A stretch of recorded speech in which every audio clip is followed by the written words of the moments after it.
Well, good morning for everyone who's turned up to this first morning panel.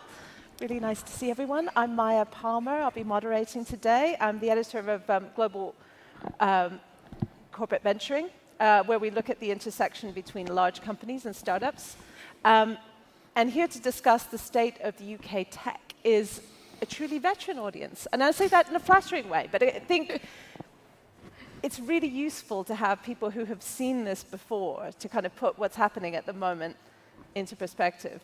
Because I think we find ourselves in a very interesting moment, which I would put in the sense that the UK government, to a large extent, is looking to tech to be the savior of all of our problems. You know, tech will take us out of, it will become the engine of growth and, a better future, etc. But tech and tech venturing is going through this extraordinary moment of kind of pullback and crisis. I mean, we've seen, well, I don't know if you'd call it a crisis, but we have seen the amount of money invested fall about 57%. So that is nearly 60% down this year versus last year. And I think it's keeping on dropping. So we haven't quite got to the end of that yet.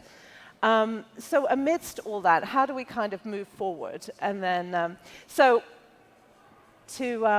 without further ado, I want to kind of get the panel talking. Saul Klein of LocalGlobe, obviously a long-time investor in all sorts of UK interesting tech companies. Reshma Sohoni of Seedcamp recently raised a big fund, so obviously still going great guns. Saul, you are also investing actively at the moment, so it feels like maybe the thoughts of crisis are too overblown. And then Stian Westlake, who's giving us the government perspective on this, and we can put some questions to you about whether that government support is enough and what more could be done.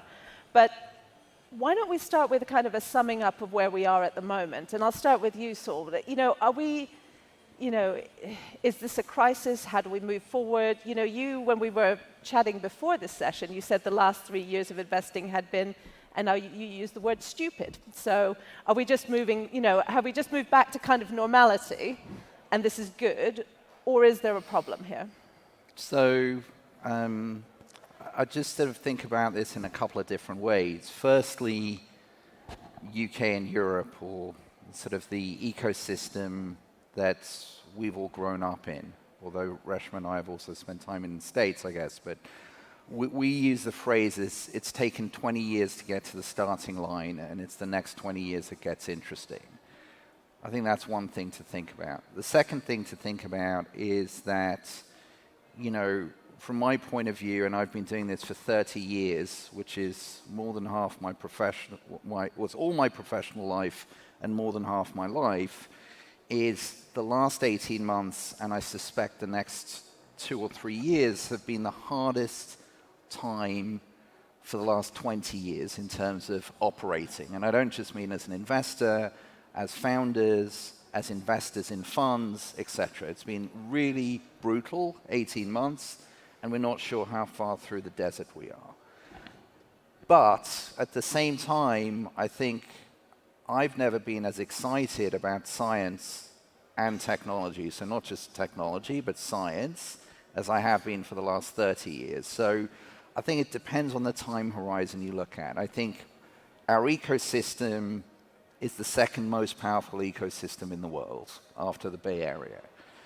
We're in a tough environment, but much of the science and many of the technologies that are going to solve some of the world's biggest problems are being born here. So I'm very optimistic medium to long term. I think it's very tough short term.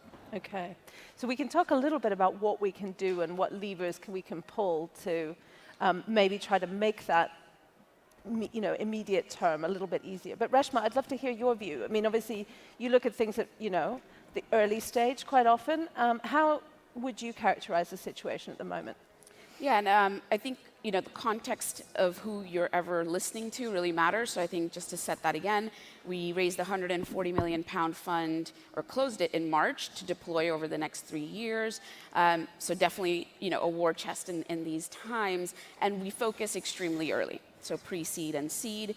But therefore, we have a long view towards, ultimately we want our companies to be global and be the winners on a global scale. So we're thinking about going international, particularly the West, you can tell by my accent. So we have a very long-term view, the 10, 20 years as well. So what are we seeing? And it's great to have Stian on to talk about some of the high level and numbers. But from the ground up, and for things like this, you always sort of get your founder's take, and you say, I'm going to be here on stage, what do you have to say? And I think from the bottoms up, I guess, to Saul's point, there's a feeling of we need to be cockroaches for the next 2 to 3 years. It's survive and grow. If you can survive, then grow. But survive over the next 2-3 years. And then particularly with the UK, I think bottoms up again is there's a lot of concern. So policies around tech will save us, and we really want to invest in AI or other tech. Great, but on the ground, our companies are certainly struggling with R&D funding, whether it's bureaucracy or just a kind of a clamp down. It is just hard to get that kind of funding, which when we invest in them, a lot is around R&D. It would add that survival, right, capacity. So that's definitely harmful. I think we've always been a European investor. To us, that's meant the UK as well, obviously. And so for our European founders, they're not really coming here. They're not basing themselves here. So they're coming here for capital. This continues to be an incredible place for capital. You see, Sifted did a list of US VCs, they're opening their shops as such in Europe, and 9 out of 10 are in the UK, right? And so capital's here. So our European founders are coming to London, coming to the UK for capital, and they're recruiting the best of the best back to Saul's point, on the researchers and the technologists coming out of universities and the incredible inherent talent in tech. But they're neither requiring them to move to the continent, but they're also not moving their teams into. So the remote, the remote thing is real. The hybrid teams are real. Most of our companies operate on hybrid because they're after the best of the best talent, which literally is everywhere. And actually for the UK, it's a good thing because it's much more spread across the UK and not just London. So good, right and left hand, right? You got a bit of good and bad. So some real concern, I think our biggest one is, as much as European founders, Estonian founders, like Taavet and others, set up massive operations in the UK, we're certainly not hearing our European founders clamoring to do that. They're happy to get on a flight for a couple of days and go back to wherever. So there's a lot to unpick there, because there's the kind of real micro level sort of R&D tax credit policy and what's happening on that. Then there's the kind of the macro level of, where should a company be based? Where should a company list? We can come on to that as well. But Stian, bring us the sort of government perspective. I mean, there's just so much rhetoric about, the UK as a science nation and we want to back this to the hilt. But it doesn't feel like it always translates. So what's going on? So I guess my big picture philosophy here, and I hope a lot of you will agree with me, we know government can't create a tech sector. What our role is to do is to create the conditions, the public investment, the right rules, so that you can work effectively, so you can thrive, and so you can endure times like this. I started my career actually in Silicon Valley just after 2000, so I kind of, that sort of feeling of tech winter was sort of early baked into my bones, and I know that in these times the role of government is we've got to be sensible about what we do. And I guess one of the important things that we can do is provide a source of stability and a stable source of investment. And I must say, if you think about British politics in the last few years, you would be forgiven if stability was not the first word that sprang to mind. You hear the story about when traditionally when people woke up, they'd passed out in hospital. doctors would say to them, what's the name of the prime minister, to see if they were compos mentis, and they stopped asking that because the prime minister's changed so much. So there are elements that haven't been stable. But I think, to be glass half full about this, if we think about policy on R&D and on public investment in tech, that has been an area where there has been a lot of stability. There's been a lot of stability from the days of Theresa May, who said we want to increase public funding of R&D significantly. That was carried on under Boris Johnson. It was even carried on in the kind of Liz Truss period. It's very much a priority of the government now.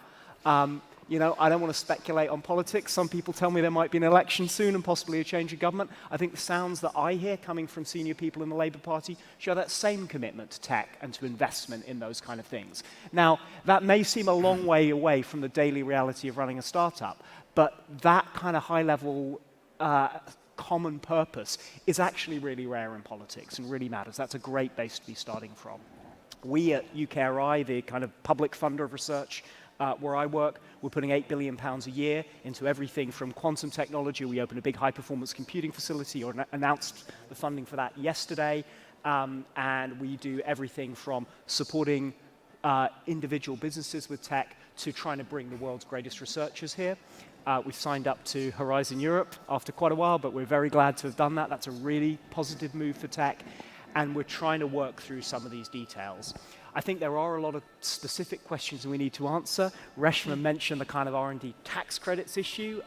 We need to make sure that we get that right, that we cut bureaucracy, which is one of my roles in my day job, to try and make sure how we can make these processes as simple as possible. But I think we need to fall back on that idea that the government at the moment and for the foreseeable future really wants to support the sector and is putting its money where its mouth is. Yeah, but there does seem to be a sort of clawing back of some of that R&D support. So I don't know, is that something that you want to address at the moment? Is that Reshma brought it up? So it's a great question. So I think, as you probably know, taxpayers' money in the UK goes into R&D in a whole bunch of ways. To individual businesses through Innovate UK grants and loans, to researchers through what UKRI does, and through R&D tax credits, which I know many businesses and people here will be beneficiaries of. The R&D tax credit system is a really big and important intervention. A lot of the research that we funded shows it really works. The thing that we do have to be cautious about, though, is, as any of you who've applied will know, there is the possibility for fraud and error. The latest research, so if we think about the amount of money that the UK taxpayer puts into funding physical sciences research, or everything from quantum, applied mathematics, new materials, computer science, all of that area, that goes through an organization called the Engineering and Physical Sciences Research Council. The budget of that organization is about the size of the amount of fraud and error that's recently been discovered in the program. So I think it is important, both as taxpayers and as beneficiaries of this program, that we reduce that we reduce the bureaucracy that means that people have to claim these things. But we absolutely acknowledge this is a really important program, so we do want to work with the beneficiaries to make sure that it's effective. Okay, so the difficulty is, reducing the fraud without making it too difficult for sort of the real people to claim it. I want to make one other point. I think we don't live in a bubble here. Our companies have impact on the real world, with whatever products and solutions they're coming up with. So it's not just tech. I mean, it's tech in healthcare. Should we talk about the NHS? And we literally have one company close to shutting down because of the budgets here and companies and the health system. So, I mean, there is, again, connectivity back into the real world, right? And so a lot of these things, it's inefficiency, it's bureaucracy, it's not working. Like, there's a lot of issues. And again, our companies don't sit in a bubble. They're serving real users, real companies. So as an example, one of our companies that had expanded into the US because of the success in the UK in the health space have had to pull back because employers here who do provide private insurance to their employees are seeing their budgets be driven up 2x. So a consultancy here spends about £17 million on private for their employees. They're going to see a 30 million plus bill. They have to figure out what they cut.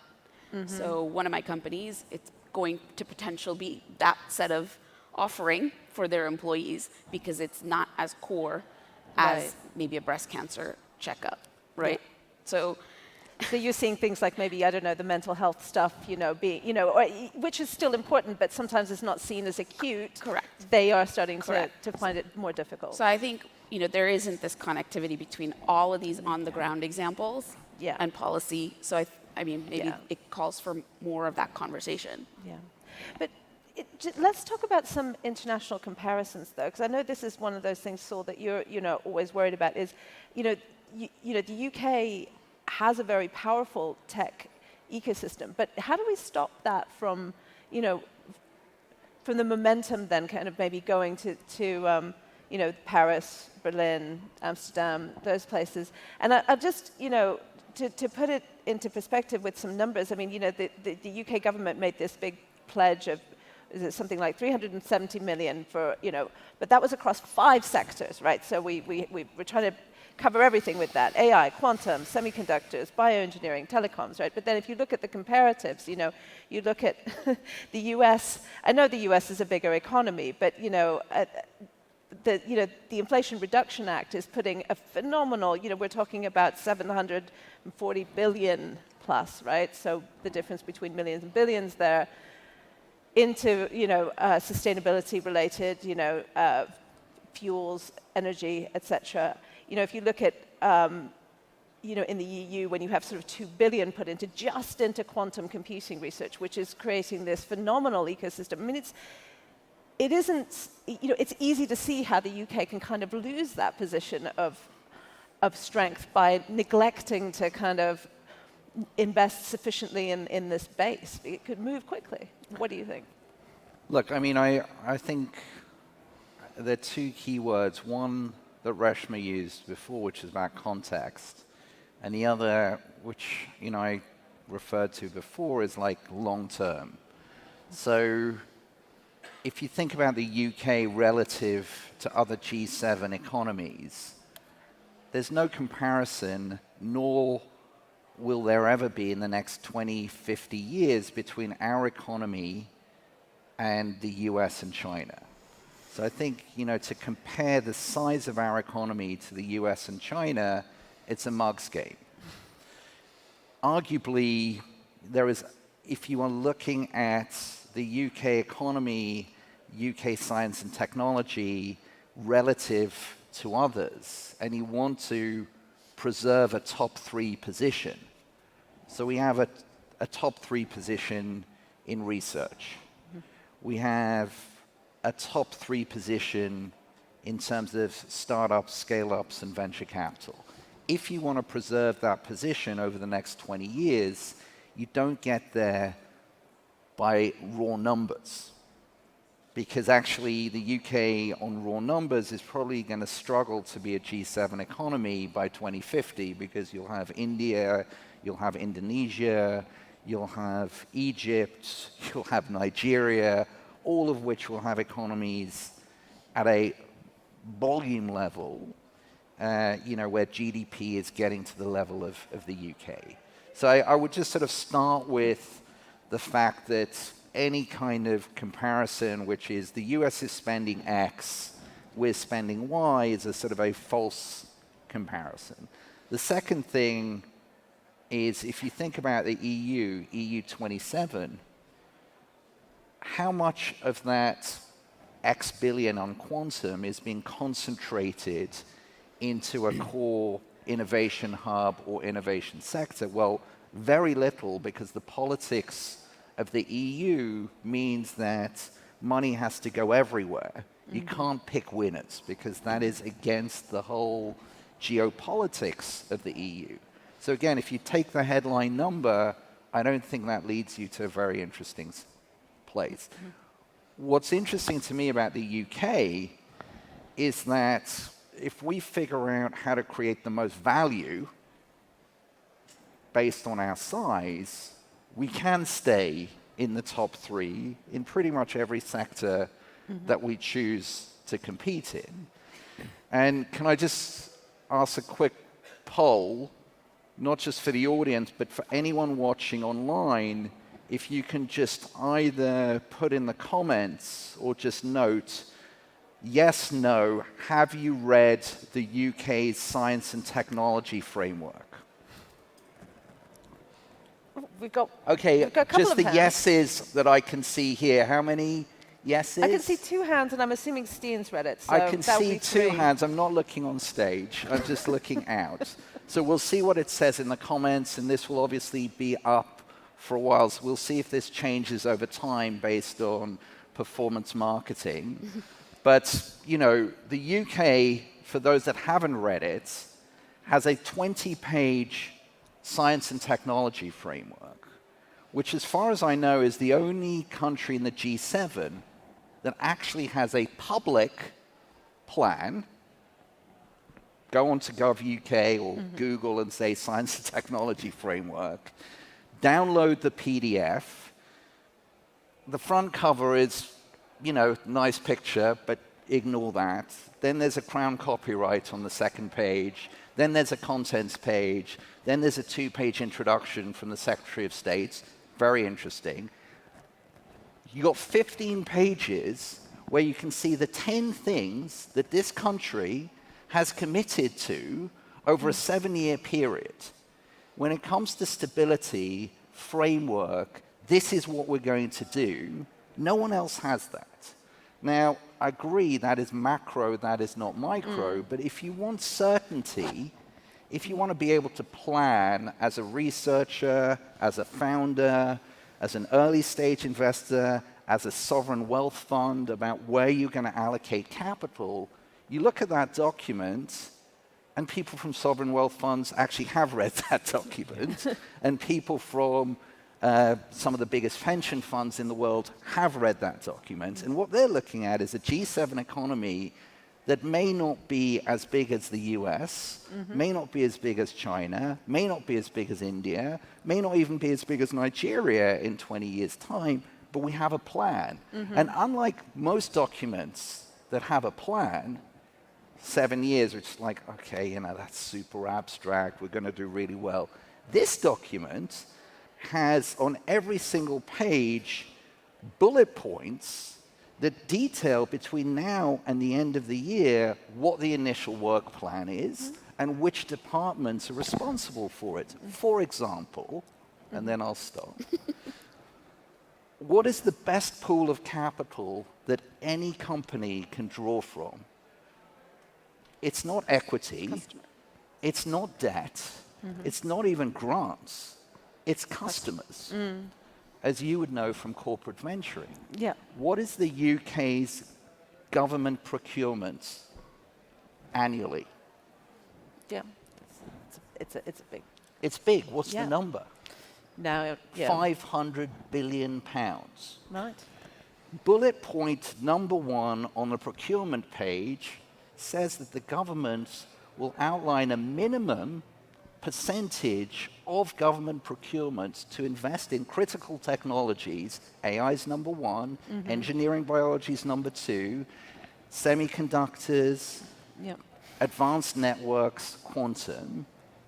5 or 10% of that budget is 5x last year's venture capital, which, by the way, is 10x venture capital in 2010. Yeah. And actually, if they're genuinely getting revenues in, that's much more important than getting another funding round right now. So 100%. And just imagine if your corporates, yeah. you know, Well, could buy from companies as well. Well, so that's the interesting thing, but I'll come to you in a moment, Reshma, but I will put in my sort of GCV plug, which is, we look constantly at how companies, whether they're interacting well with startups, right? Whether that's through investing in them, or and whether this is where the UK is the worst in the world. So I had a quick look at, I crunched the numbers and I looked at the FTSE 100 versus the Fortune 100. Not a perfect comparison, but you've got to start from somewhere. But I mean, it's much more common in the US for companies to have some sort of, corporate investment program where they regularly. It's more common in France and Germany. Anyway, so it's about like 40% of Fortune 100 companies will have a CVC unit, so a corporate investment unit, and they'll usually, and that's not even counting the ones that will run some sort of accelerator, incubator program, open innovation program, right? In the UK, 20%. And of those, I would say that there's only 4, when I looked at them closely, that I would count as really active, right? So BP has a big one, British American Tobacco, Shell, and Standard Chartered are the ones that I would say are actively involved in startups. Rolls-Royce, BAE, but the reality is, and I've seen the data that you guys have, France and Germany, if we're talking about areas of the UK economy that we could improve, number one, FTSE, number two, the institutions in the city. So I'd say, let's stop picking on the government. Yeah, no, it's definitely. And let's start picking on the city. I think it's a pool of capital that could be unlocked better. And I think it's not just about funding them, but I think, when you then work with a big corporate, when they invest in you, typically they invest in you because they also want to work with you in some way, right? Which means that they are also desperately interested in you starting to make those revenues, which is what we kind of need at the moment. But I could go on about this for ages, because this literally is my soapbox, and I don't want to spend all the time on that. But Reshma, I think you look at things, and you spend time in the US, you spend time here. So what do you think the UK is really good at, and where can we, excel? If we take Saul's point of those areas of expertise where we can lean into. And I mean, we have incredible universities, right? And the distance between them is so close compared to anything you have in the US. And I mean, so I think that connectivity, and then onto the continent as well with getting entry back into Horizon, that, right? We start pretty fundamentally from that. One of the things, though, is from that, we need the conversation to stay here. So, I'm definitely noticing in the last 5 years, the power of the Valley diminished. A lot of people were leaving. DeepMind's been here. A lot of the conversation, the interest, was definitely onto the continent, into the UK. And again, you see that with the flood of capital from the US. It goes where there's an interesting conversation and commercialization to be had. And in the last year, again, I'm seeing the pull, whether it's fundamental language models, and the pull is back into San Francisco, even with its horrendous problems, into the Valley, maybe even more so. And that worries me, because we do have this amazing talent, core research, core, in 5 areas, critical advancement, but the conversation's moving again across the Atlantic. And that's, I think we've got to get this conversation. So the AI Summit, which is a big focus for the end of the year, I think it's critical something comes out of that that's actionable, and actionable on 5 fronts, 10 fronts, but the conversation gets pulled back onto the island. Because from that, again, you spur the founders wanting to spend more time here. They want to run into each other to be able to have those same conversations. They wanted to run into the capital, and so on and so on. And Reshma, is there something that could be done in the UK similar to what happened with fintech? Because the UK, by creating quite a permissive regime for experimenting with fintech, with the sandboxes and all that sort of thing. Open banking. Yeah. But could we do something similar with AI that would help to kind of bring that momentum back this way? I mean, we're trying, and I think, as Saul mentioned, performance marketing, you can measure it, right? And so our voice of the companies, Mustafa started a new company, I see his voice increasing, right, in the different channels I follow. That's what we need. We need to showcase our products. We need to amp them up. We need to talk about them. That's what we need. And there are products being built here. Synthesia is one of our companies based here. Again, I see them getting pulled into New York. They have a base there as well.